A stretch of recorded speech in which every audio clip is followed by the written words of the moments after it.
Pozerala som dopredu, či mám možnosť sa niekde aj zamestnať a práve strojárenský priemysel má veľmi veľkú perspektívu. Nielen na Slovensku, ale celkovo aj v zahraničí. Je tu veľa firiem, ktoré ponúkajú prácu a možnosť zamestnať sa. Štúdium na strojníckej fakulte v Košiciach som si vybral z viacerých dôvodov, najmä čo sa týka odbornosti a technologickej základne samotnej školy a v neposlednom rade to, že patríme medzi 4 najlepšie univerzity. Môj študijný program sa týka celkového návrhu automobilovej výroby, čiže od návrhu komponentov, ich testovania až po samotnú výrobu. Ja som mala štúdium počítačovej podpory. Určite by som ho odporúčila preto, že celý odbor je zameraný na viaceré softvery kresliace. To znamená, že v jednom semestri sme mali napríklad CATIU, kde sme sa učili kresliť, v inom semestri sme mali Proječko, potom bol SolidWorks.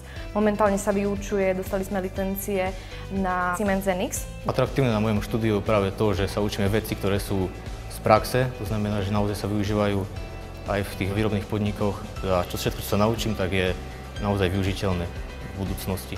V ďalšej kariére. Študenti majú možnosť sa zapojiť do spolupráce s priemyslom cez úlohy, ktoré fakulta a katedra rieši s priemyslom, čiže riešia skutočné úlohy podnikov a skutočné problémy, ktoré vo výrobe sú. Na našej katedre počítačovej podpory je silno prepojené štúdium na prax, pretože spolupracujeme s mnohými firmami, ako je Ford Getrag, Magneti Marelli, Faurecia. Praxujúci študenti prinášajú určitú inovatívnosť, prichádzajú s rôznymi nápadmi, ktoré otvárajú obzor pre technologické možnosti rozvoja a takisto pre implementáciu nových metodológií, poprípade nových ideí do už existujúcich štruktúr výroby. Vychováme študentov pre prax, čiže musíme ich vychovávať podľa toho, čo prax potrebuje. Od absolventov vysokej školy, nastupujúcich k nám, ale aj praxujúcich u nás, očakávam v prvom rade otvorenosť, schopnosť prispôsobiť sa týmu a nie byť len súčasťou